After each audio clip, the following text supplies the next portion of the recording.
Hey friends, welcome to Gunny Moto. Thanks for riding with me today. This is the last episode of a long ride that I took back in mid-October. And you can see from the map, I started north of Sheep Mountain, went counterclockwise to Crystal Mill. Can't wait to share that with you. And then made my way back up that steep, crazy canyon that goes by the Devil's Punchbowl. And it kicked my butt. I was sore for days after this. Regardless, it was a glorious ride, great scenery, and it ought to be a lot of fun. In the last episode, I didn't know if I was going the right way, and it turned out my map on my cell phone wasn't working. So in this episode, we continue that confusion, and believe it or not, I was going the right way. But regardless, fantastic ride. Thanks for joining me, and we will have new rides starting up for you in the next episode, since this one concludes the long October ride. Welcome to Gunnison Country. Came to a sign that said that Crystal was 4 miles this way, and Crystal was where I was trying to get to on Schofield Pass. I might be going down Schofield Pass right now, and I might be going down something else to get to Crystal, and then have to go up another road to be on Schofield Pass. So I did stop and look at the map on my phone, and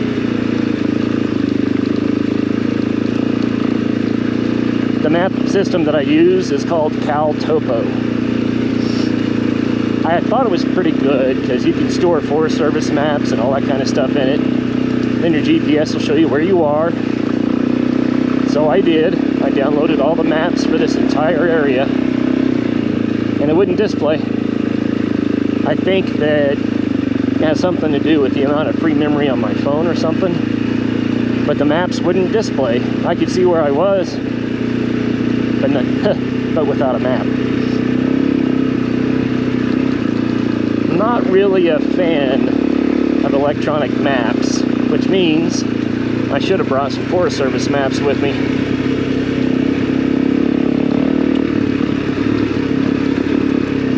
But I did not, so now the adventure continues.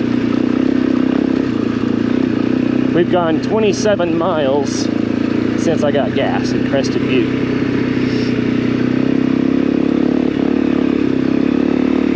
And we're close to our turnaround point.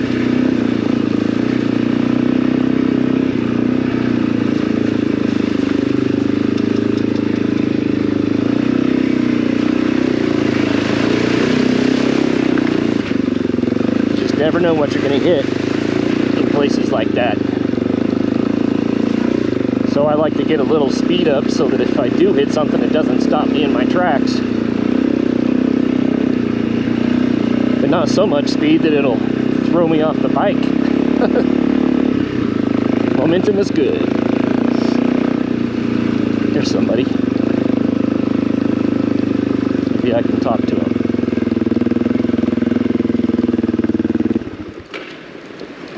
Hi there. I don't know where I am. Do you know where you are? I mean, close, sure. We're between Marble and Crested Butte. That goes to Crested Butte. We're trying to go to Crested Butte. I thought so. So I took Schofield Pass over from Crested Butte, and then I went up Lead King Basin, and I thought it was going to be an out and back, but it wound me around. Oh, yeah. And then I got to here, and I said, okay, I'm either going towards Schofield, or that's Schofield somewhere back there. Yeah, I don't know where Schofield, but they said that this goes all the way to Crested Butte. And then my map, like, it took me through Crested Butte to get to the other side, so I think it's that way. But far. There's a section coming down the canyon on Schofield where you have to have a bad to the bone vehicle and know what the heck you're doing. It's not one of these, oh, this is a rough roads. Oh, yeah, okay. And this rolled down it okay. The rocks are slippery and smooth, and they lean toward the drop-off. Oh, jeez. So it should be fun. Oh, yeah. But what gets me is you get up to a place like Schofield. I had a fleece on, everything buttoned down. I had neck warmer, and I was still worried that I was not going to be warm enough. It was cold up? It was snowing. Up there? Wow. Yeah. So Wow. anyway, and I was like, well, people used to live here year-round. Guess they saw the money around. Some tough people. You know, they couldn't flip a switch for any warmth or any water or anything. Everything was manual. Yeah, chop some timber. Hard work. Yeah. Yeah, thanks for the help. So I just realized that I put my helmet face chin, what did I call that? The chin piece of the face mask up to talk to those people, and that meant the GoPro was pointed at the sky. But they assure me this is the way to Crystal, and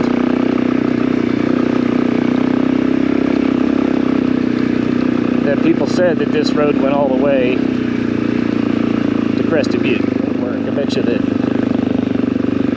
a big flood came down here and washed it out.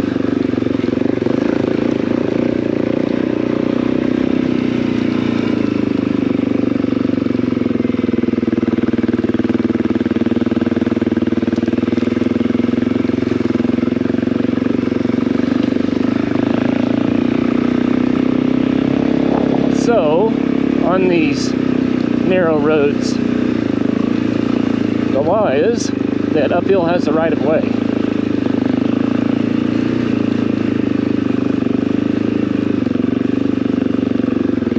Hello.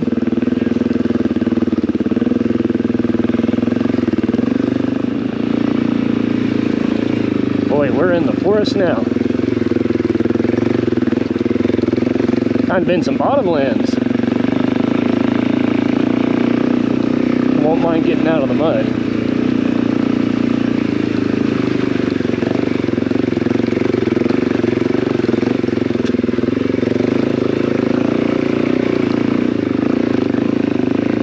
There we go.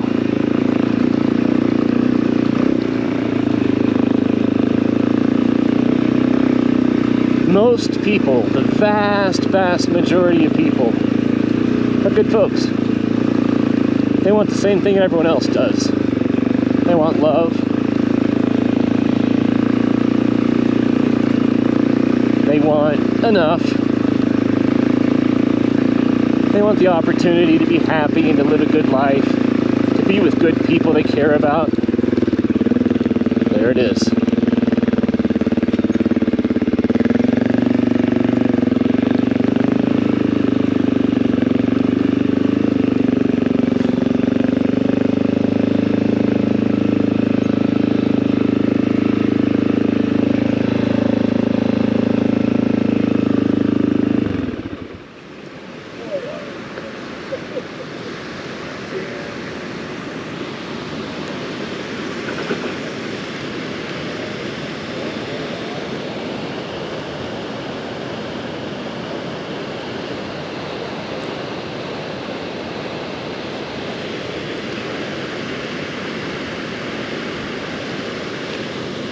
Somebody worked extra hard to get that chute to go down to the water. Build a building on top of it.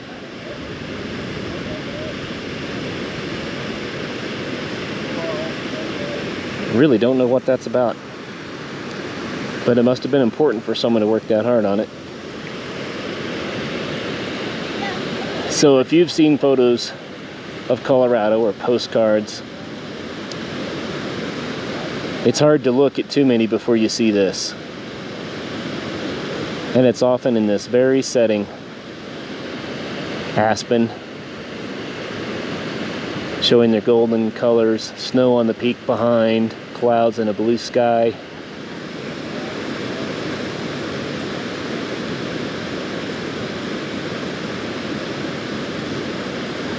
We'll have to look up what that's all about.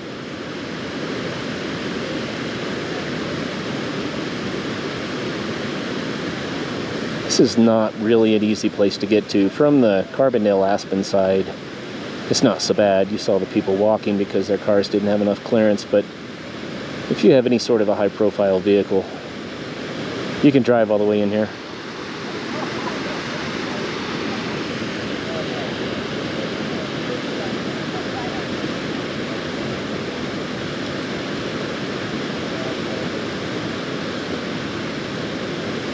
But it's so far off the beaten path that you have to come here because this is what you want to do.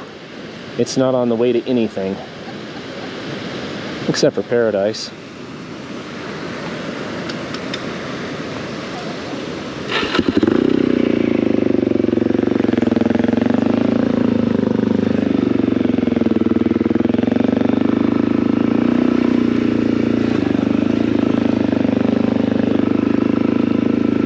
Now, I was expecting there to be a sign that said, this is the way to Schofield or Crested Butte or Lead King Basin. And how far it was. I'm still hoping for that sign.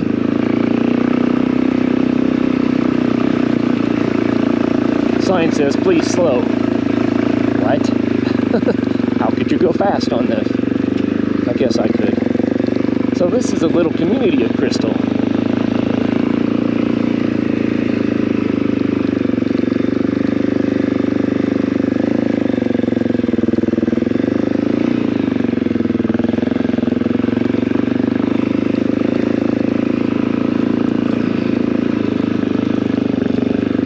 There was a sign back there that said there is a little store. I wouldn't mind stopping and talking to somebody who knows this area better than I do. What a cute cabin. Beautiful.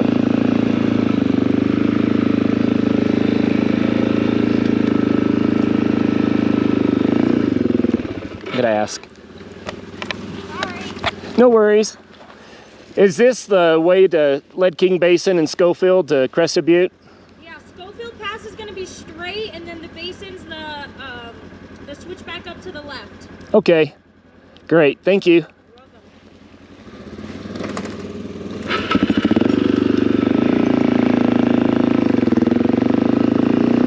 Well, since she lives here, I think we can take her word for it.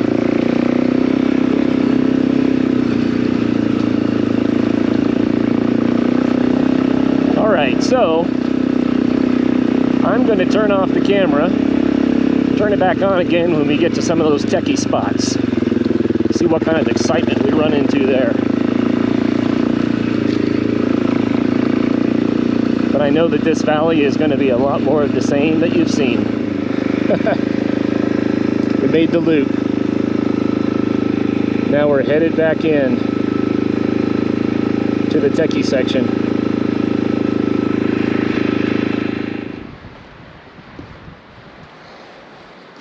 Stopped here to take in the view, rest my poor bum, drink some water. So I'm going to show you the view now.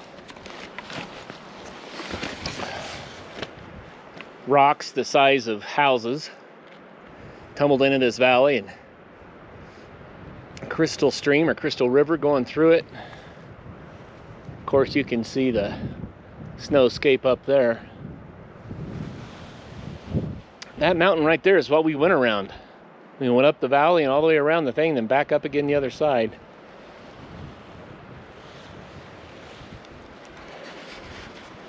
As you can see, we're getting to the techie section.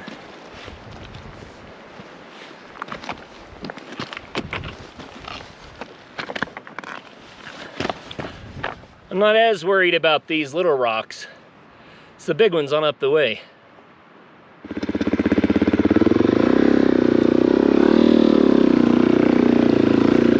So, as you can see, pretty bouncy.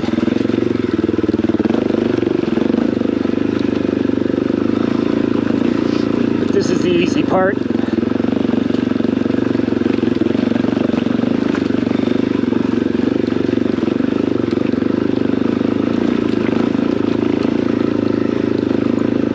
Pretty aspen. You may have seen a minute ago the dark clouds kind of to the west, southwest.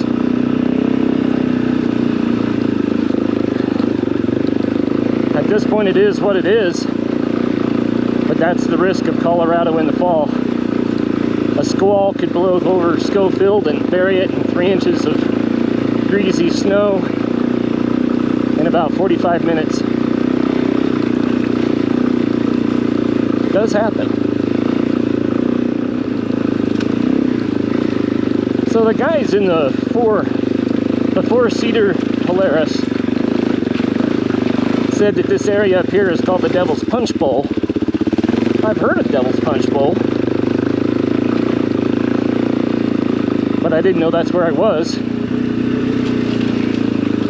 But I guess that is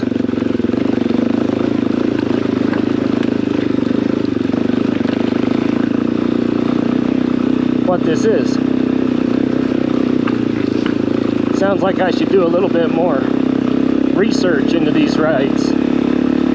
But sometimes I just like to discover. Some of this is worth seeing. Guess that's a Devil's Punchbowl.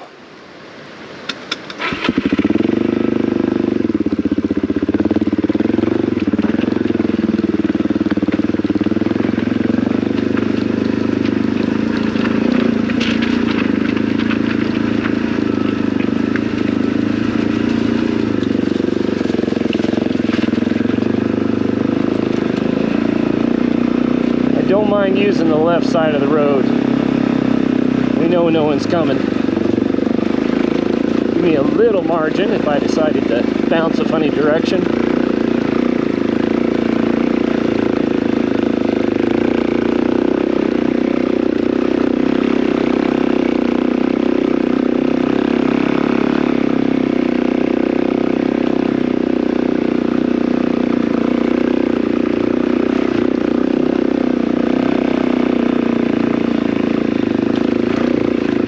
Stay loose.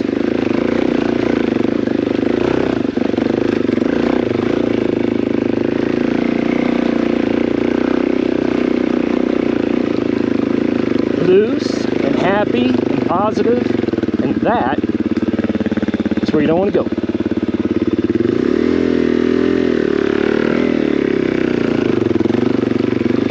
Burn the clutch a little bit there. Kind of hard to start on these steeps.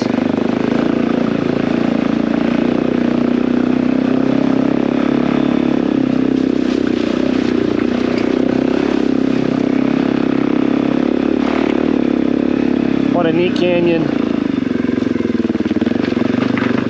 You know, it's kind of funny too, you can just roll right over these rocks and not think a lot about them. But if you start looking at them, they are so full of all kinds of fascinating colors and minerals and streaks. And maybe that's where crystal got its name, huh?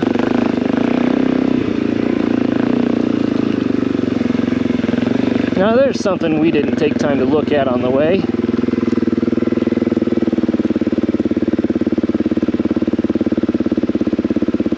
Beautiful. This is the fun section.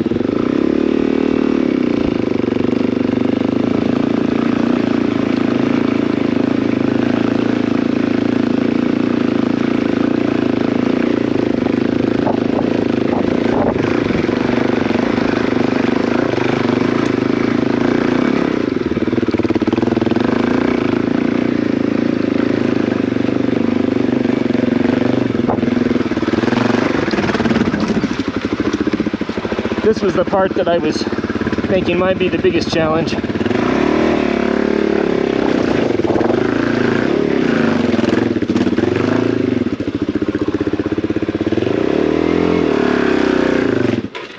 Woo!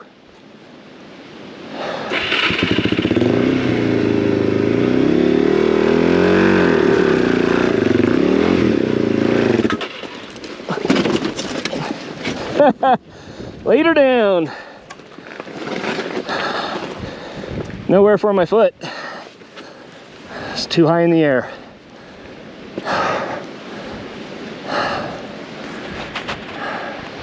Well, it's a 300-pound bike.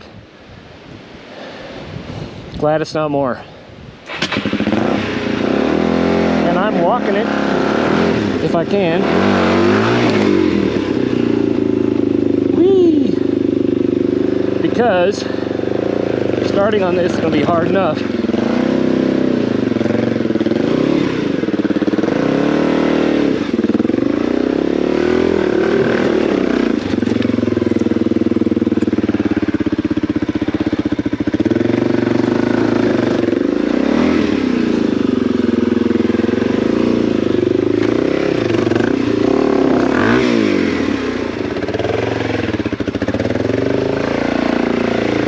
Okay.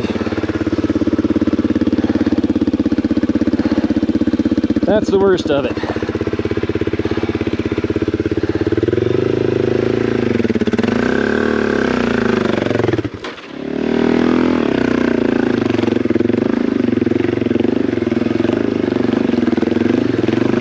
The biggest issue with this is that it's so steep.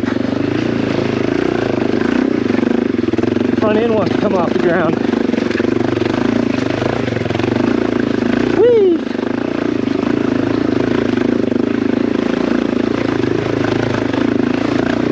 But here's something funny. That's the first time I have laid down a motorcycle since I was a little kid.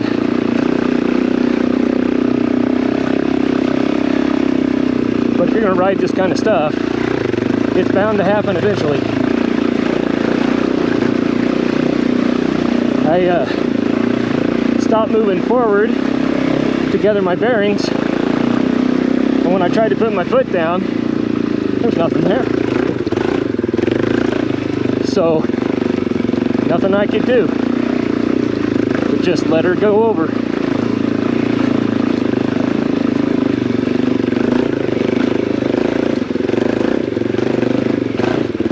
And I'd hate to get a pinch flat.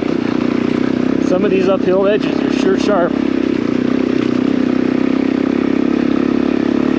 Tire pressure. So, low pressure is grippy. High pressure is slippery. Low pressure gives you pinch flats. High pressure doesn't. So for this ride, that's kind of shooting the happy medium, but it's still pretty low. I'm running, look at that.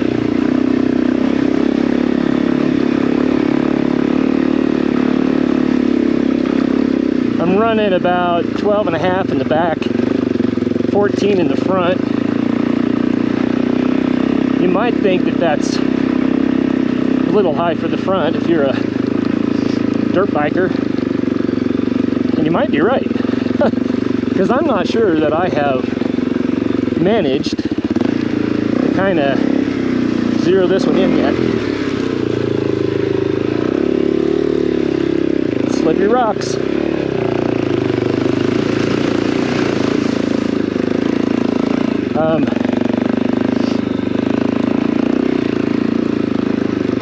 But I might be kind of glad I have that much in the front right now because of those rocks that I just went up, you know?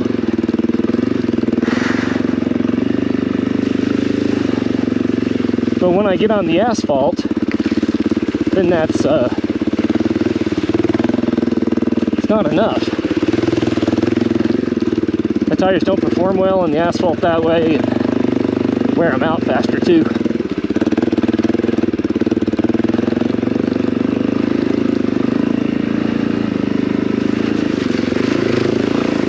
And you know, I've had a big enough day that when I get to the asphalt, I'm probably not gonna look for a little bony back road to avoid it. I think I'm gonna cruise.